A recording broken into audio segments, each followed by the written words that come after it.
지난주일부터 사도행전 2장이 전해주시는 우리 초대교회 예루살렘 교회의 모습을 통해서 특별히 그 예루살렘 교회가 열심을 쏟았던 네 가지 실천사항을 살펴보고 있습니다. 하나님의 말씀을 배우는 일과 또 성도의 교제, 그리고 예배와 전도하는 일에 힘썼다는 것입니다. 사실 이 네 가지가 건강한 교회의 본질적인 사역이 되겠습니다. 42절에 보니까 그들이 사도의 가르침을 받아 서로 교제했다. 하나님의 말씀으로 훈련받은 것입니다. 그것이 첫 번째 우선순위였고, 그리고 성령 안에 교제했습니다.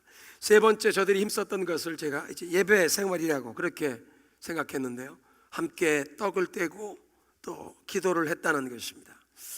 42절에 있는 말씀, 떡을 떼며라는 말은 예수님의 그 십자가의 희생을 기념하는 성찬식을 뜻하는 단어라고 말씀을 드렸습니다. 근데 42절에 말씀하시는 기도도 공동체가 함께 모여 기도드리는 기도회 모임을 뜻하는 단어입니다. 물론 기도라는 것이 개인적으로 언제 어디서든 우리의 안고 서는 것을 다 아신 하나님 앞에 진실된 마음으로 기도한다면 다양한 시간에 다양한 모습으로 기도 생활을 계속해 갈 수 있겠지만, 오늘 이 성경 본문 42절 헬라어 원문을 보면 떡을 뗀다, 또 기도한다는 말 앞에 정관사가 붙어 있습니다. 그러니까 영어로 번역한다면 자기 자신들 온전히 헌신했는데 They devoted themselves to the breaking of bread, to the prayer. 그러니까 그 떡을 떼는 그 일에 헌신했다. 그러니까 보통 사람들이 지중해 연안의 고대 근동 지역에 다 일반적으로 먹는 넓적한 그 난빵, 어느 지역에서는 눈이라고도 부르는데 넓적한 빵, 그냥 식사할 때마다 다 그 빵을 찢어 먹는 그걸 얘기하는 것이 아니라 바로 그 빵을 찢는, 그 떡을 찢는 행위, 성찬식을 뜻하는 것입니다. 그리고 기도도 바로 그 기도. 무슨 그 기도? 때와 장소를 정해놓고 모이는 바로 그 기도. 어디서? 성전에서 하루에 3번, 오전 제사 9시에, 정오 제사, 저녁 제사는 해지기 전에 3시, 4시에 그 기도 시간에 맞춰서 그곳에 주의 백성들이 모여 예배하고 기도하는 그 자리에 하나님의 백성들이 함께 모였다는 것입니다. 이렇게 성찬식과 기도를 중심으로 예배에 힘썼던 우리 초대교회의 모습을 함께 살펴보겠습니다. 46절에도 보면 성도들이 이 공예배에 함께 모이기에 힘썼던 것을 얘기하는데요, 날마다 마음을 같이하여 성전에 모이며. 날마다 마음을 같이해서 성전에 모이길 힘썼는데, 이 성전에 모였다는 것을 영어 성경이 번역한 것처럼 Temple Courts, 성전 뜰이라고 번역하는 것이 정확할 것입니다.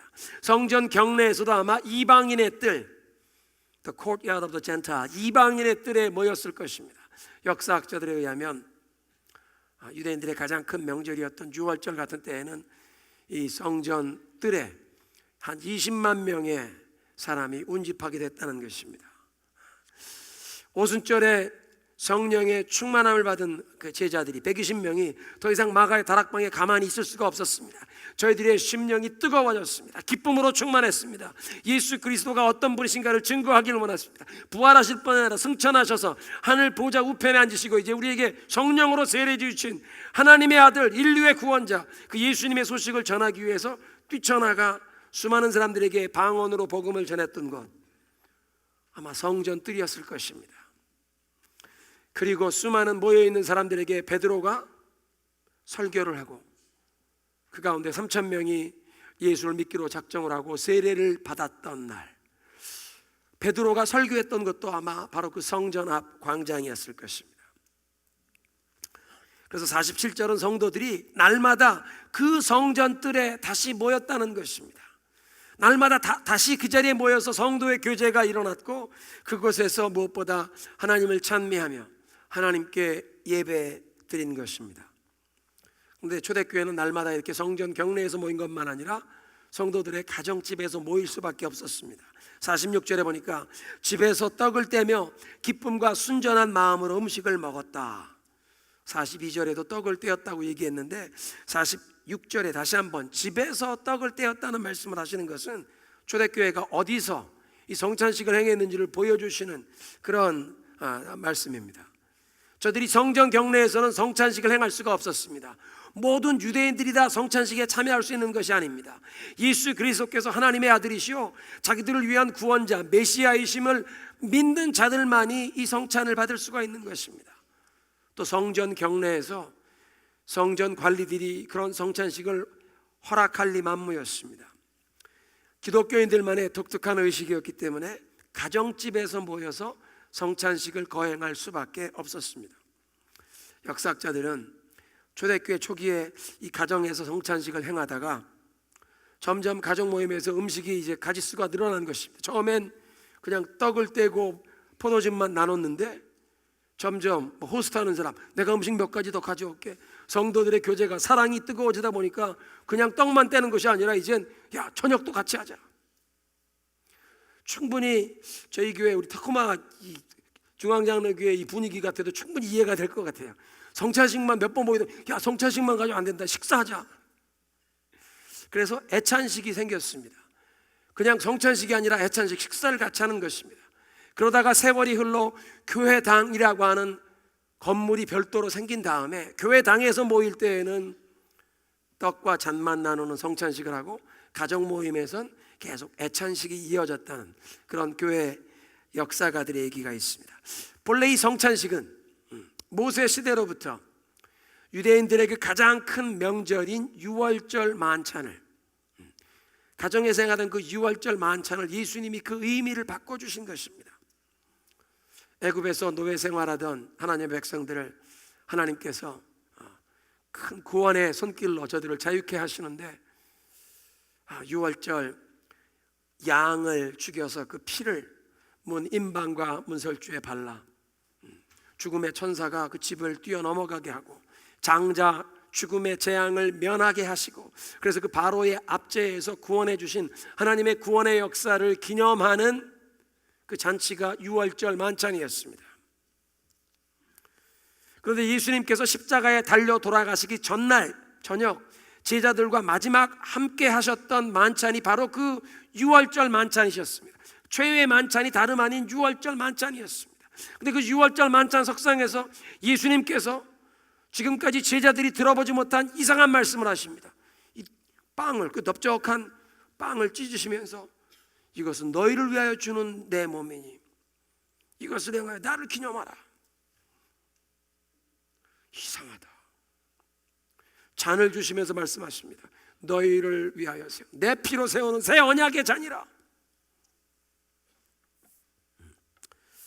모든 하나님의 백성들을 저들의 죄에 대한 영원한 형벌과 저주에서 대속해 주시기 위해서 하나님이 준비하신 유월절 어린 양, 예수님 당신이 바로 그 유월절 어린 양이심을 거기서 말씀하셨는데 제자들은 이해할 수가 없었습니다. 근데 예수님께서 십자가의 순환을 당하시고 장사 지낸 바 되었다가 3일 만에 부활하시고 승천하신 다음에 제자들에게 성령을 보내어 주시니까 그제서야 이 모든 것을 밝히 깨닫게 된 것입니다.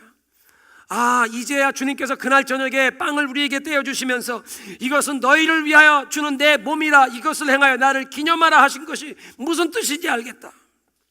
잔을 돌리시면서 이 잔은 내 피로 세우는 새 언약이니 너희를 위하여 내가 붓는 것이라. 무슨 말씀이신지 이제 알겠다.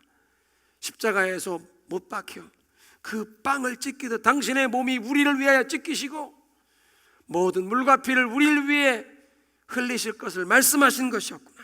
하나님의 백성을 우리의 죄에서 구원하실 하나님이 준비하신 유월절 어린 양이 바로 예수님이셨구나.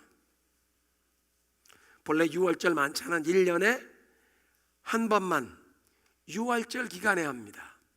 유대인들의 달력으로 정월 14일에 유월절 만찬을 먹었습니다. 그런데 초대교회 제자들은 매주간 어쩌면 그보다 더 자주 성찬식을 행한 것 같습니다. 이제 우리가 모일 때마다 이 떡을 떼어 주님의 그 사랑을, 주님의 희생을 기념하자. 떡과 잔을 나누며 주님을 기념하자. 우리 위에 십자가에서 생명 주신 주님을 기억하며 떡을 떼자. 그래서 성찬식을 거행하면서 복음의 진리를 다시 한번 선포한 것이고 그 예수님을 기념한 것이고 예수님께 감사한 줄로 믿으시기 바랍니다. 믿음으로 떡과 잔을 받는 사람들의 마음 가운데는 큰 은혜와 확신이 임하게 되어 있습니다. 왜냐하면 이것이 바로 하나님께서 우리에게 은혜를 부어주시고자 하나님이 세우신 은혜의 방편, 은혜의 제도입니다. 예수님께서 교회에 두 가지 성례전을 주셨죠. 첫째는 세례요, 두 번째는 성찬입니다. 주님께서 세우신 이 성례에 그저 믿음으로 임하는 자는 그 마음에 큰 확신과 놀라운 성령의 은혜가 임하게 되어 있습니다. 그래서 신학자들은 이 떡을 떼고 잔을 붓는 행위를 눈으로 보이는 말씀이라 visible word라는 그런 말을 사용합니다. 성경을 기록된 말씀이라, 설교를 선포되는 들리는 말씀이라, 그리고 이 떡을 떼고 잔을 붓고 이것을 나누어 주는 이 성찬식, 그것을 눈에 보이는 visible word, 보이는 복음이라. 그 성찬식을 행하면서 예수 그리스도의 그 약속의 말씀을 귀에다 듣는 것입니다. 이것은 너희를 위하여 주는 내 몸이니라. 이것을 행하여 나를 기념하라. 이 잔은 내 피로 세우는 새 언약이니라. 너희들의 죄사함을 위하여 내 흘리는 내 피로 세우는 새 언약이니라. 수고하고 무거운 짐진 자들아 다 내게로 오라. 내가 너희를 쉬게 하리라. 예수님의 그 약속의 말씀을 귀로 듣습니다. 그리고 우리의 눈으로 예수님께서 당신의 몸을 다 찢기시듯 우리에게 내어주신 주님의 그 희생적인 사랑을 기억나게 하는 것을 다시 한번 눈으로 보는 것입니다. 그리고 성찬위원들이 그 잔과 떡을 우리 앞에 가지고 올 때 우리의 코로 냄새를 맡습니다. 그 잔과 떡을 우리의 손으로, 우리의 입으로, 아니죠, 손과 입으로만 아니라 우리의 몸으로, 우리의 온 마음으로 이걸 받을 때 예수님의 사랑과 은혜가 우리의 삶에 임하는 줄로 믿으시기 바랍니다. 그냥 이 성찬을 그냥 잔으로 받고 그냥 떡으로 받는 것이 아니라 온 삶으로 받는 것 아니겠습니까? 그렇게 선포되는 말씀을 귀로 듣고 눈으로 보고 코로 냄새 맡고 그걸 받아서 내가 먹으며 입체적으로 경험하는 것입니다. 주님의 사랑의 음성이 들리는 것입니다. 내가 너를 이만큼 사랑하노라.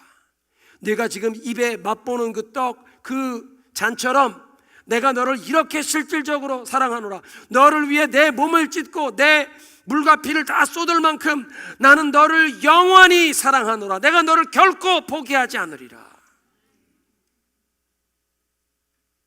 믿음으로 받으면서 그 주님의 사랑의 음성이 들려지는 것입니다. 그 주님의 사랑의 음성이 우리의 심령에 들려질 때 우리도 믿음으로 반응할 수밖에 없을 것입니다. 주님, 나도 주님을 사랑합니다.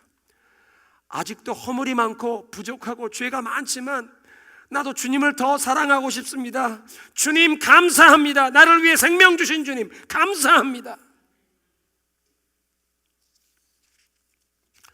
이런 주님과 영적인 만남을 체험하고 그 영혼의 주님의 사랑의 음성을 듣게 되니까 그 은혜의 자리가 그리워서 그 예배의 자리로 또 사모하며 나아간 줄로 믿습니다. 매일 성전에 모이기를 힘쓰고 매일 떡을 뗀 것입니다. 분명 예루살렘 교회 성도들도 생업이 있었을 것입니다.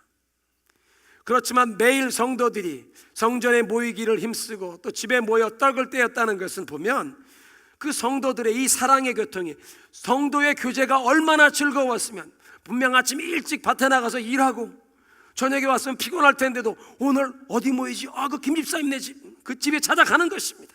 성도의 교제가 그만큼 즐겁고 사랑이 넘쳐서, 그리고 그곳에 가서 성도의 교제만 아니라 그곳에서 함께 떡을 떼며 하나님 예배할 때에 사람만 모인 것이 아니라 그곳에 함께 임재하신 예수님이 친히 말씀해 주시고 친히 만나 주시는 주님의 임재를 경험한 줄로 믿습니다. 여러분, 최고의 교제는 바로 그것입니다.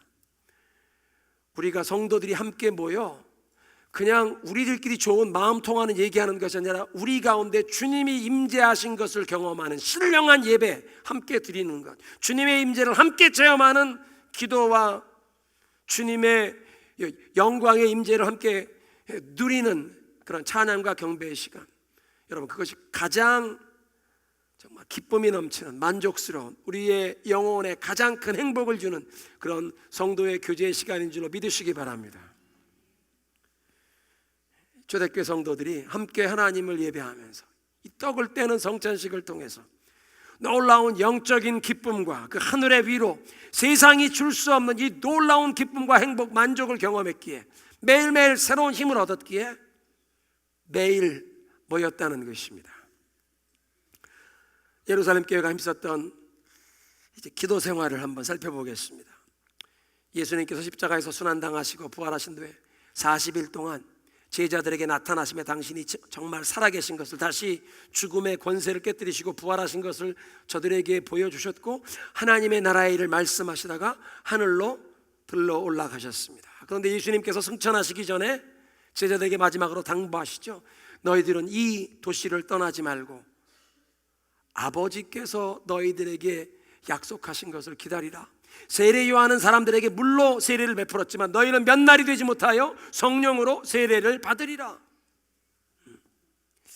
그 말씀에 순종한 제자들이 흩어지지 않고, 각자 마음대로 뿔뿔이 흩어지지 않고 함께 모여 일심으로 한 마음으로 기도하기에 힘썼습니다. 약 열흘 뒤에 오순절에 마가의 다락방에 모여 그렇게 기도에 힘쓰던 저들에게 하늘이 열리고 급하고 강한 바람 같은 소리가 있습니다.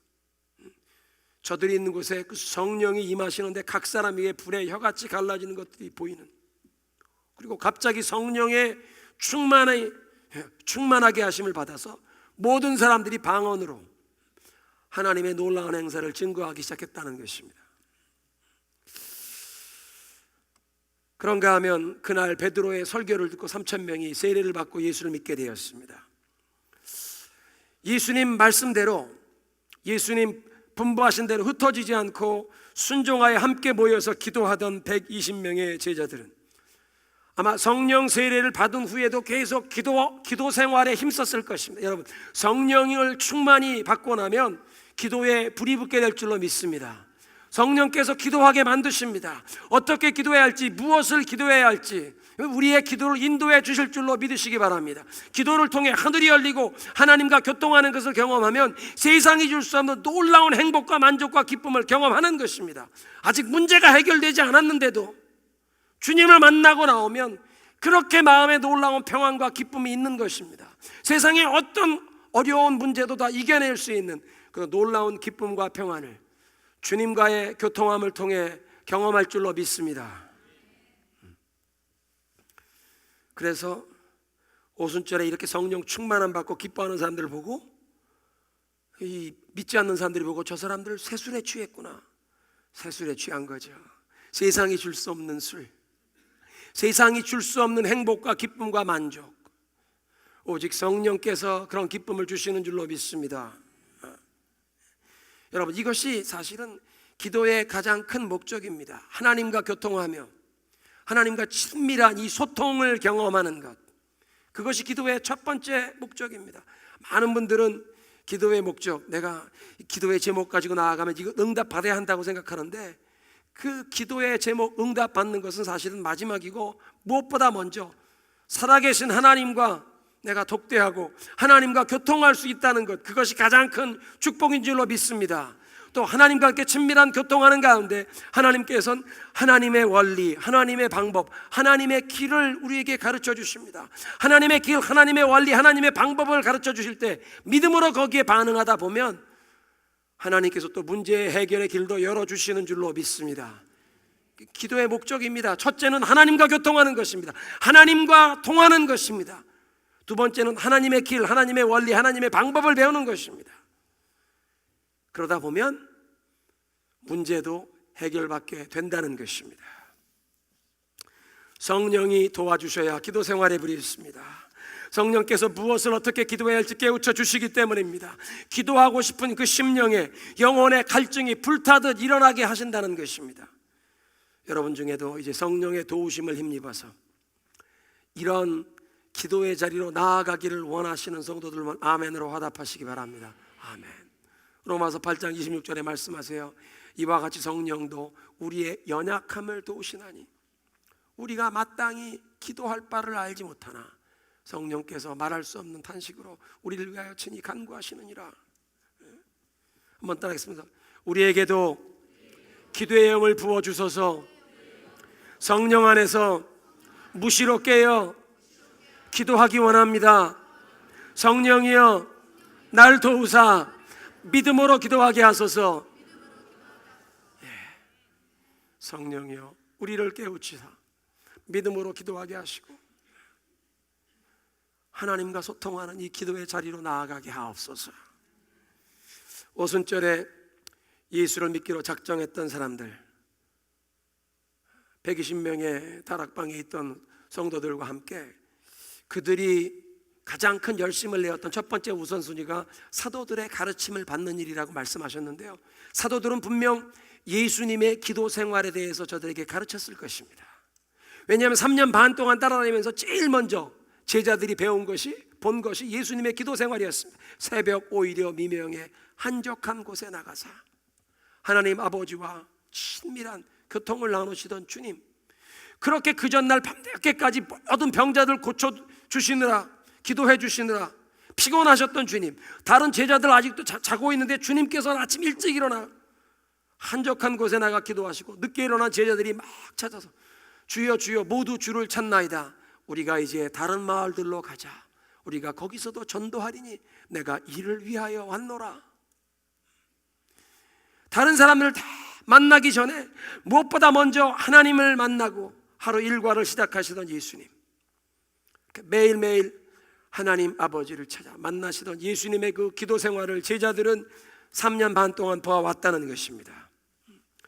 바리새인들처럼, 그 유명한 바리새인 랍비들처럼 사람들 눈에 잘 띄는 길거리 코너에서 제일 사람들 많이 모이는 곳에서 기도 오래 하면서 저분 기도 많이 하는 분이라고 사람들에게 인정받고 존경받으려는 그런 심사가 있어서 그렇게 하는 종교의식이 아니라 정말 하나님과 통하는 영적인 생명력이 흘러가는 살아있는 기도, 하늘이 움직이시는 기도, 예수님의 기도 생활이 그런 기도 생활이었습니다. 그런 기도 생활을 보여주셨고 그런 기도 생활을 제자들에게 가르쳐 주셨기에 제자들이 분명 예수님의 기도 생활에 대해 가르쳤을 것입니다. 골고다 언덕에서 십자가에 못 박히신 예수님의 입술에서 흘러나온 첫 마디 말도 기도였다고 사도 요한과 그 골고다 언덕에 가 있던 여인들이 증언했을 것입니다. 여러분, 예수님의 십자가상의 가상 7원 중에 첫 마디 말씀이 무엇이었나요? 아버지여 저들의 죄를 용서하소서 자신들이 무엇을 하는지 알지 못함이니이다. 용서해달라고 구하는 기도였다는 것입니다. 오늘 예배에 부르면 베드로전서 4장 7절, 만물의 마지막이 가까웠으니 정신을 차리고 근신하여 기도하라. 만물의 마지막, 말세가 가까이 왔기 때문에 기도할 수 있기 위해서 영어 성경 보니까 맑은 정신을 유지하고 스스로 근신하며 절제 생활해라. 이 말씀을 하신 베드로는 자기의 인생에 정말 쓰라린 레슨이 있었습니다. 겟세마네 동산에서 예수님이 잡히시던 밤에 베드로에게 그렇게 말씀하셨습니다. 베드로야, 내가 시험에 들지 않게 깨어 기도해라.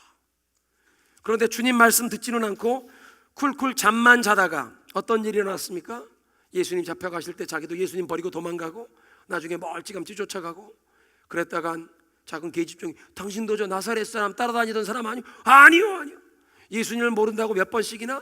3번씩이나 저주를 하면서 부인했다는 것입니다. 자기 인생의 가장 수치스러운 실패를, 가장 부끄러운 실패를 깨어 기도하지 못하다가 경험했던 베드로가 오랜 세월 후에 성도들에게 권면하는 것입니다. 만물의 마지막이 가까웠으니 여러분, 기도할 수 있기 위해서 맑은 정신을 차리고 근신하며 절제 생활하십시오. 기도 생활을 여러분의 인생의 중심축으로 삼고 기도할 수 있기 위해 삶의 다른 모든 부분을 다 정리해서 기도 생활을 유지하시오. 하나님과 연결된 삶을 사시오. 그런 뜻입니다. 하나님과 소통하며 하나님의 뜻을 행하고 하나님의 능력을 힘입어 살 수 있도록 그 기도 생활에 방해가 되는 다른 것들은 정리하면서라도 깨어 기도하며 사시오. 말세가 가까웠습니다. 베드로는 자신의 그 부끄러운 실패뿐만 아니라 그 실패를 극복하게 하신 예수님의 기도를 잊지 못했을 것입니다. 그 예수님의 기도도 가르쳤을 것입니다.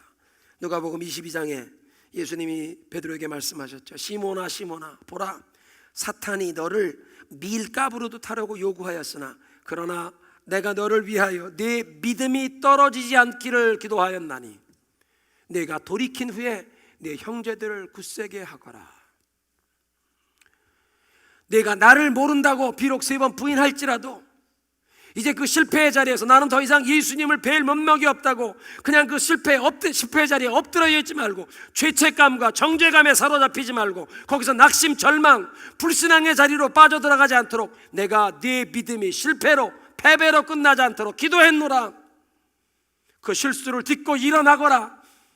내가 너를 사랑하노라. 너는 다시 일어나야 하느니라. 네가 일어난 뒤엔 다른 형제들을 굳세게 하거라. 나 실패했지만 예수님이 나를 포기하지 않으셨습니다. 나를 붙잡아 주셨습니다. 다시 일어나게 하셨습니다. 여러분 어떤 실수를 하시더라도 어떤 실패를 하시더라도 넘어지시더라도 낙심하지 마십시오. 예수님이 일으켜 주실 것입니다. 베드로가 그렇게 담대하게 증거할 수 있었던 이유는요, 히브리서 7장 25절 보니까 예수님께서는 지금도 살아계셔 저와 여러분을 위해 중보하시는 줄로 믿습니다. 그러므로 자기를 힘입어 하나님께 나아가는 자들을 온전히 구원하실 수 있으니 이는 그가 살아서 저들을 위하여 지금도 중보하심이시라.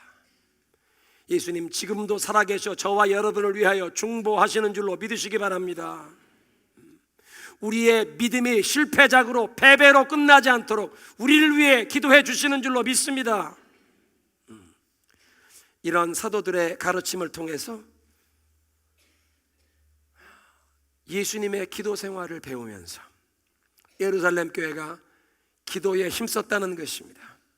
그리고 그렇게 살아있는 기도 생활을 통해서 하나님의 크신 은혜와 능력이 저들의 삶과 가정과 그 삶의 현장에 흘러가게 되었다는 것입니다. 오늘 예배에 열심을 쏟은 초대교회, 그 떡을 떼던 성찬과 기도의 모습을 보았습니다. 오늘 우리가 성찬은 이 자리에 없지만 성찬을 행할 때든 행하지 않을 때든 우리를 위해 당신의 몸을 찢으시고 물과 피를 다 쏟으셨던 그 예수님의 사랑을 향하여 우리의 마음이 열리고 이 복음, 예수 그리스도의 놀라운 은혜와 사랑을 우리의 입술로 선포하고 고백하고 또 우리의 마음에 들려지는 그 주님의 그 사랑의 음성에 우리도 믿음으로 사랑으로 반응해야 할 줄로 믿습니다. 예배란 바로 그런 것입니다. 주님의 사랑이 우리의 마음에 느껴지며 우리도 주님께 사랑과 감사로 반응하는 것이 예배인 줄로 믿으시기 바랍니다.